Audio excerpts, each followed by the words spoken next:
అందరికీ నమస్కారం. ఈరోజు మీ అందరికీ నేను వినిపించబోయే కథ ఉపదేశం. రచయిత ఇంద్రగంటి జానకి బాలగారు. ఇక కథలోకి వెళితే, శ్రీదేవి ముస్తాబు పూర్తయింది. ఆమె మేనత్త కోసం ఆతృతగా ఎదురుచూస్తోంది. ప్రొద్దున్న ఆమె చెవిలో చెప్పింది, నీకో రహస్యం చెప్పాలి అని. అదేమిటా అని శ్రీదేవి మనసు తహతహలాడిపోతోంది. రాత్రి పెళ్లి తతంగం పూర్తయ్యేసరికి 2:30 అయ్యింది. కళ్ళు మంటలుగా ఉన్నాయి. అయినా మనసంతా ఏదో తెలియని తత్తరపాటు, ఆనందం, ఉద్వేగం, మళ్ళీ అంతలోనే భయం. తొలిరేయి అనేదానికి భార్యాభర్తలు ఎంతో ప్రాముఖ్యాన్నిస్తారు. జీవితంలో మొదటిసారి పొందే మధురానుభూతి, జీవితాంతం అమూల్యంగా నిలిచిపోయే స్నేహబంధం. శ్రీదేవికి నిమిషం ఒక యుగంగానూ ఉంది. గడుస్తున్న నిమిషం భయపెడుతూనూ ఉంది. ఏమైనా అత్తయ్య ఏదో మాట చెప్తానంది, అదేమిటో తెలుసుకోవాలి. శ్రీదేవి రూపంలోనూ గుణంలోనూ మేనత్త మాణిక్యంలా ఉంటుంది.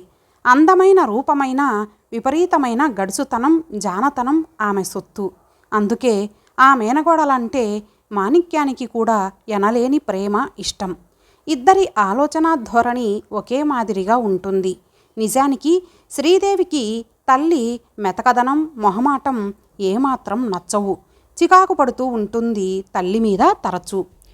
శ్రీదేవి పూలజడ ముందుకు వేసుకొని రాళ్ల చేమంతి పువ్వు గట్టిగా బిగించుకుంది. ఇంతలో సరస్వతి గదిలో అడుగు పెడుతూనే, అమ్మా శ్రీలు, కాఫీ తాగావటే, అసలే తలనొప్పి వస్తుందేమో అంటూ కూతురు దగ్గర చేరి ఒకసారి ముంగురులు సవరించి నెమ్మదిగా, అంతా కన్ను మూసి తెరిచేలోగా అయిపోయింది. పెళ్ళని అనుకున్నంతసేపు పట్టలేదు. జాగ్రత్తగా మసలుకోమ్మా, అత్తారింట్లో వాళ్ళు ఎలా చెబితే అలా విను, ఇక్కడ అన్నిటికీ ఎగిరినట్లు ఎగరకూడదు అంది. శ్రీదేవి విసుగ్గా తల్లి వంక చూసింది. అమ్మ ఎప్పుడూ అంతే, ఎవరో చెప్పినట్లు వినమంటుంది కానీ తను చెప్పినట్లు ఎదుటివాళ్ళు వినాలి అనుకోదు. అత్తయ్య ఎక్కడికెళ్ళిందమ్మా అంది. సరస్వతి ముఖం చిన్నబోయింది. తన మాటలకి విలువ ఇవ్వదు కూతురు. పైగా తాను ఉండగా అత్తయ్య గురించి అడుగుతోంది. నిజంగా ఈ పిల్ల మాత్రం ఆడబడుచు నోట్లో నుంచి ఊడిపడింది అనుకుంది. అయినా కొత్తగా పెళ్ళై అత్తారింటికి వెళ్ళబోతున్న పిల్ల మనసు కష్టపెట్టకూడదని తనే సర్దుకొని, ఇంకా నిద్ర లేచిందో లేదో అంది నెమ్మదిగా. వీరి మాటల్లోనే మాణిక్యం ఉరుకులు పరుగులతో వచ్చేసింది. పాడు నిద్ర, ఒళ్ళే తెలియలేదు. ఎంతసేపు పడుకున్నానో, పగటి నిద్రకి తోడు కలలు కూడాను. అవును, అంతా తయారు చేసినట్లున్నారు. బాగున్నావే శ్రీ, నిన్ను చూసి అతను ఈవేళ మూర్చబోవడం ఖాయం అంది గలగల. శ్రీదేవి సిగ్గుగా అందంగా నవ్వింది. ఆడబిడ్డ మాటల ధోరణి తెలిసి ఉన్న సరస్వతి సన్నగా నవ్వింది. నేను వెళ్ళి కాఫీ కలిపి తెస్తాను అంటూ సరస్వతి కదిలింది. శ్రీదేవి వెంటనే, అత్త ఏదో చెప్తానన్నావు అంది. మాణిక్యం ప్రేమగా బుగ్గలు చిదిమి, చెప్తానుగా అంటూ నెమ్మదిగా శ్రీదేవి చెవిలో చెప్పడం మొదలుపెట్టింది. నాగస్వరానికి తల ఊపే పాములా ఆమె మేనత్త మాటలు శ్రద్ధగా వింది. ఒక్కొక్క మాట వింటున్నప్పుడు ఆమె కళ్ళల్లో ఒక్కొక్క వింతకాంతి వచ్చి చేరుతోంది. ఆశ్చర్యంతో అప్పుడప్పుడు ఆమె కళ్ళు మరీ విశాలమయ్యాయి. పద్మనాభం పడకుర్చీలో కూర్చున్నాడు. బయట బ్రహ్మాండమైన ముసురు పట్టి వర్షం కురుస్తోంది. అయినా అతని మనసు తేలికగా మబ్బులు విడిన ఆకాశంలా ఉంది. అతని మనసు సంతృప్తితో సంతోషంగా ఉంది. నిజానికి పద్మనాభం ఇప్పట్లో పెళ్లి చేసుకోవాలి అనుకోలేదు. అతనికి 2 చెల్లెళ్ళు ఉన్నారు, తల్లి ఉంది. వారిద్దరికీ పెళ్ళిళ్ళు చేసి అత్తారిళ్లకు పంపాలి. అప్పుడు గాని తన పెళ్లికి తొందర లేదని అతను ఎంత మొత్తుకున్నా తల్లి వినలేదు. శ్రీదేవిని చూసిన క్షణం నుండి తనని సాధించి చంపుకు తినేసింది. సరే అనే వరకు వదలలేదు. నువ్వు చిన్నవాడివే, పెళ్ళంటూ చేసుకుంటే నీ అత్తారి బలం ఉంటుంది. నీ మామగారు, బావమరుదులు నీకు సంబంధాలు వెతకడంలో సాయం చేస్తారు. లేకపోతే నేనా ఆడదానిని, నీకు అండగా నిలిచేవారెవరు? చకచక 4 ఊర్లు తిరిగి సంబంధాలు చూస్తే శారదకి, రమణకి ఏడాదిలో పెళ్లి చేసేద్దాం అంటూ మెడలు వంచి పెళ్లికి ఒప్పించింది తల్లి. అతనికి తల్లి అంటే ఎంతో ప్రేమ. చిన్నప్పుడే తండ్రి పోయినా రెండో కంటి వారికి తెలియకుండా పిల్లల్ని పెంచి చదువు సంధ్యలు చెప్పించింది. అమ్మని సుఖపెట్టాలి అనేది పద్మనాభం తీవ్ర వాంఛ. పద్మనాభం ఏ వ్యసనాలు లేని అరుదైన అపురూపమైన పెళ్ళికొడుకు. అతన్ని తెలిసిన వాళ్ళంతా శ్రీదేవి అదృష్టవంతురాలని పదే పదే అనుకున్నారు. పద్మనాభం అప్పటికి 10వ సారి అనుకున్నాడు, శ్రీదేవి లాంటి భార్య దొరకడం నిజంగా నా అదృష్టం అని. శ్రీదేవి తల ఉంచుకొని నెమ్మదిగా అంది, మిమ్మల్నేమీ కోరను కానీ ఒక్కటి మాత్రం వినండి. మీ చెల్లెళ్ళు నాకు చెల్లెళ్ళు, మీ అమ్మగారు నాకు అమ్మ. వాళ్ళకి అన్నీ చూడటం, మీ అమ్మగారికి సేవ చేయడం నాకెంతో ఇష్టం, తృప్తి. వాళ్ళు మన నుంచి దూరంగా వెళ్ళిపోయే ఊహ మాత్రం రానివ్వకండి అంది. పద్మనాభం ఆమెని ప్రేమగా దగ్గరికి తీసుకున్నాడు. అతనిలోని ఆశ్చర్యానికి అంతే లేదు. ఇది కళా నిజమా అనే సందేహంలో పడిపోయాడు. అసలు ఎవరి జీవితంలోనైనా ఇలాంటి వ్యక్తి తారసపడుతుందా? ఎంత గొప్ప మనసు, ఎంత ఔదార్యం! పరుల క్షేమం తప్ప మరొకటి కోరని మహాసాధ్వి, ఉత్తమురాలు. అత్తగారు ఆడబడుచులంటే ఆదిలోనే పరమ శత్రువులుగా చిత్రించుకునే మన సంఘంలో శ్రీదేవి లాంటి వాళ్ళు ఎంత అరుదు. ఆమె తనకి భార్యగా లభించటం ఎంతో అదృష్టం. ఏమిటి మీలో మీరే తన్మయంగా ఆలోచించుకుంటున్నారు? నాకు చెప్పండి అంది, కాస్త గారంగా మరి కాస్త మురిపెంగా. ఆలోచనలేమీ లేవు, అంతా ఆశ్చర్యమే. ఎందుకు? నీలాంటి వివేకవతి నాకు భార్య అయినందుకు. చాలెండి పొగడ్తలు అంది వయ్యారంగా. గ్లాసుడు పాలు తీసుకెళ్ళి చటుక్కున అవతల పారబోసి వచ్చింది శ్రీదేవి. తీరా అత్తగారు రత్తాయమ్మ చూడనే చూసింది. ఆశ్చర్యపోవడంతో పాటు ఆమె మనసు విలవిల్లాడిపోయింది. ఆమె తనకెందుకులే అని ఊరుకోలేదు. అదేమిటమ్మాయి పాలు పారబోసావు అంది. శ్రీదేవి గతుక్కుమంది. రాత్రి తాగాలని పెట్టుకున్నాను, మర్చిపోయాను, చేదెక్కిపోయాయి అంది తలెగరేస్తూ. అయ్యో, గుర్తుంచుకు తాగితే ఫలం పాటుగాని పారబోసుకుంటే ఏం వస్తుంది అంది. అనడం నెమ్మదిగా అన్నా బాధ స్పష్టంగా ధ్వనించింది ఆ మాటల్లో. ఆ మాత్రం నాకు తెలుసు అంటూ శ్రీదేవి అక్కడి నుంచి వెళ్ళిపోయింది. రత్తాయమ్మ దిగులుగా కూర్చుంది. 20 ఏళ్లుగా భర్త లేకపోయినా ఆడా మగ తనే అయ్యి కాపురం చేసుకుంటూ వస్తోంది. వచ్చిన డబ్బుతో 4 అమర్చిందే కానీ ఏ గాని అప్పు పెట్టలేదు. కొత్తగా కోడలొచ్చిందని సంబరంగా అనుకునేంతలో ఇంటి ఖర్చు తారాపథానికి అందుకుంది. సేరున్నర పాలవాడిక 2 సేర్లన్నరకి పెరిగింది. అదేమంటే మనిషికి అర్ధసేరు లెక్క గదా అంది శ్రీదేవి ఆరోగ్య సూత్రం వల్లిస్తూ. రత్తాయమ్మకి నోట మాట రాలేదు. మనకంతా విరివిగా కొనే అందుకు వీలు లేదు అని ఎలా చెప్పాలో ఆమెకి తెలియలేదు. తీరా చూస్తే తాగేదానికంటే వృధా చేసేది ఎక్కువైపోయింది. పప్పు వేయడం దగ్గర నుంచి పసుపు రాసుకోవడం వరకు శ్రీదేవి వృధా చేయడం రత్తాయమ్మకి ఎక్కడలేని ఆవేదనని కలిగిస్తోంది. ఏం చెయ్యాలో ఎలా చెప్పాలో తెలియక మదనపడటం మొదలుపెట్టింది. ఏమైనా గట్టిగా అంటే కొడుక్కి కోడలి మీద కొండేలు చెప్పినట్లు ఉంటుంది. చిటికెడు పసుపు రాసుకోవాలంటే చారెడు పట్టుకుపోయి కావలసింది వాడి మిగిలింది నీళ్ల గదిలో వదిలేసేది. చూసి చూసి రత్తాయమ్మ ఒకరోజు సనుక్కుంది. పద్మనాభం విన్నాడు. ఏమిటని భార్యను అడిగాడు. ఏముంది, పసుపు రోజు రాసుకోవాలా, ఎందుకు వేస్టు అంటారామె. నాకు చిన్నప్పటి నుంచి అలవాటు పసుపు రాసుకోవడం. మా నాన్న నా కోసం పసుపు కొమ్ములు తెప్పించి 6 వీసల పసుపు ఏడాదికి కొట్టించేవారు. మా ఇంట్లో పసుపు కుంకాలు దండిగా ఉండాలి. పోనీలేండి, ఆమె పెద్దవారు అంటే మాత్రం ఏం పోయింది అంటూ పనిలోకెళ్ళిపోయింది. పద్మనాభం మనసు కరిగిపోయింది. ఇదే మరో ఇంట్లో అయితే ఎంత గొడవైనా జరిగేది. శ్రీదేవి పరమసాధ్వి కనుక సరిపోయింది అనుకున్నాడు. మర్నాడు రత్తాయమ్మ నేరుగానే చెప్పింది. మీరు నాకేం చెప్పనవసరం లేదు. ఇలాంటి విషయాల్లో కక్కుర్తి పడటం మా ఇంటా వంట లేదు అంది విసురుగా. పదార్థాలు ఎక్కువగా వండేసి పని మనిషికి కూడా ఇవ్వక దాచి మర్నాడు గోడవతల విసిరి కొట్టడం శ్రీదేవికి అలవాటు. పోనీ ఒకరోజు అలా జరిగిందని మరో రోజు జాగ్రత్త పడదు. అసలు ఎవరైనా ఏదైనా చెబితే వినదు. పైకి మాత్రం నమ్రత నటిస్తుంది.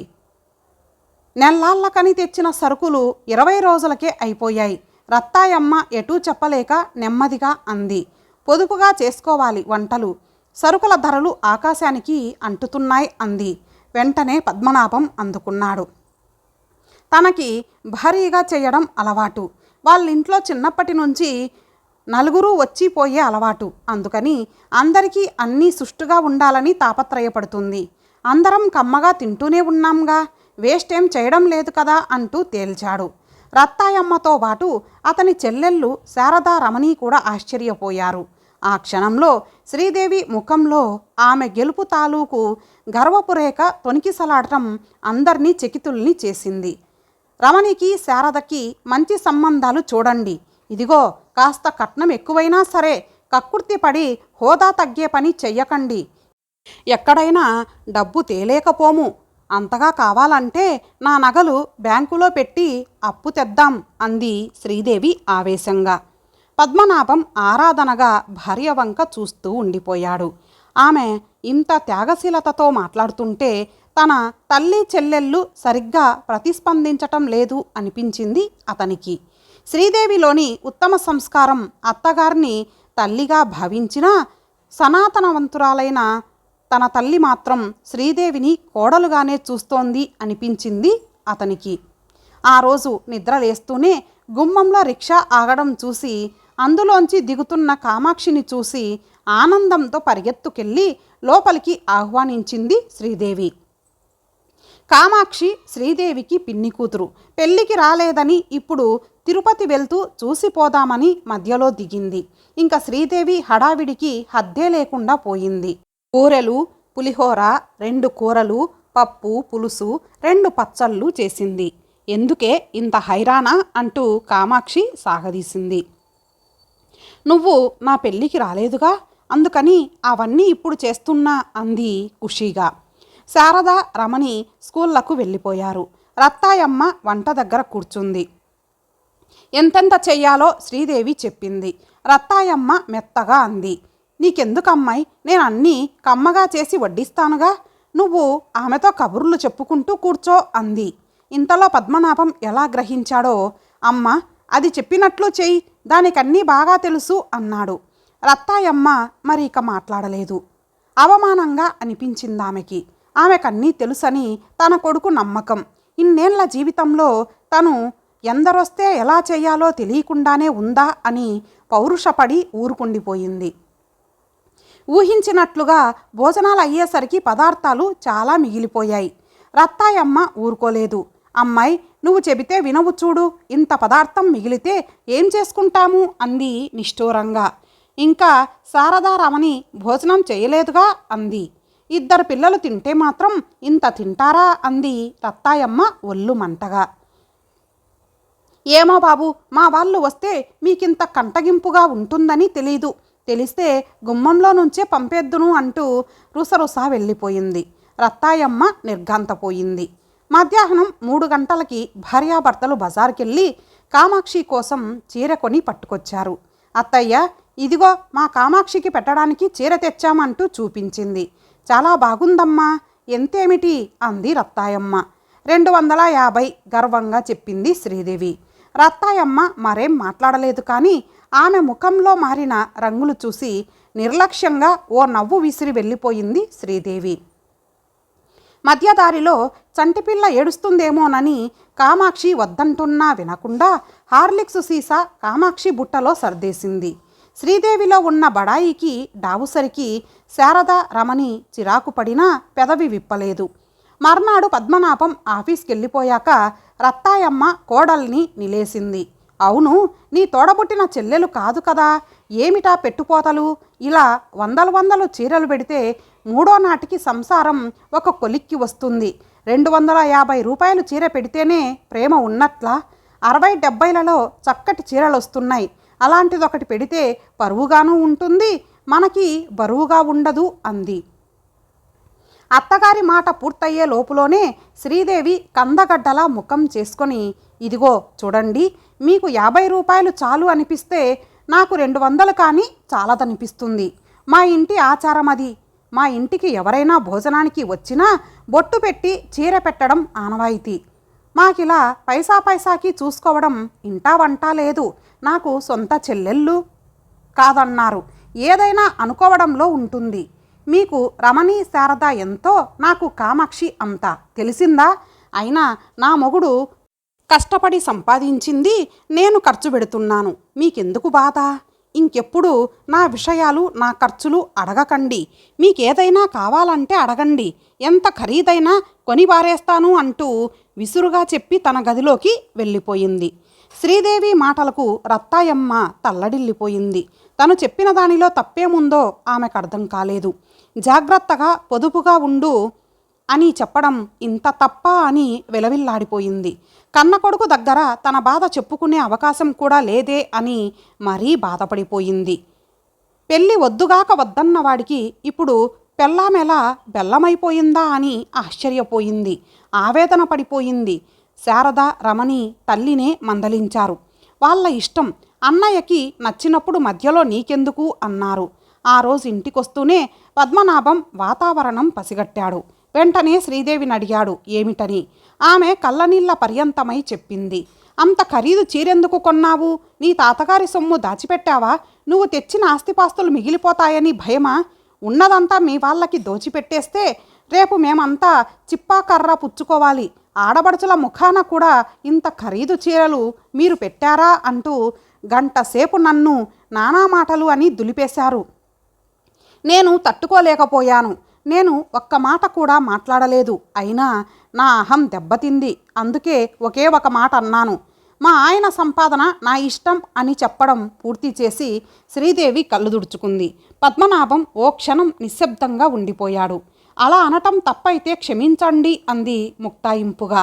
అసలు అమ్మకి ఒకసారి గట్టిగా చెప్పాలి అన్నాడు కోపంగా. వెంటనే అతని దగ్గరగా వెళ్ళి ఆ పని మాత్రం చెయ్యకండి. ఏదో పెద్దవారు. ఆవిడ నన్నంటే పోయిందేముంది? నేనేం పట్టించుకోను. ఈ చెవితో విని మరో చెవితో వదిలేస్తాను అంది. మంచి మాట చెప్పావు. నువ్వు ఎంతో ఓర్పుగలదానివి కాబట్టి సరిపోతోంది. కానీ మరొకళ్ళైతే ఎంత గొడవ. అయినా మంచి మాట చెప్పావు. నీ మొగుడి సంపాదన నీ ఇష్టం అన్నాడు పద్మనాభం ఒత్తి పలుకుతూ. అన్నానే కానీ నాకెంతో బాధగా ఉంది. అప్పట్నుంచి ఏడుస్తూనే ఉన్నాను. ఆమె పెద్దవారు, మా అమ్మలాంటివారు అంది. అతను ఆమెను దగ్గరకు తీసుకొని ఓదార్చాడు. ఇచ్చేవాళ్ళుంటే ఆమెకి నటనలో ఊర్వశి అవార్డు ఇవ్వొచ్చు. రత్తాయమ్మ ఆనందానికి అవధులు లేకుండా ఉన్నాయి.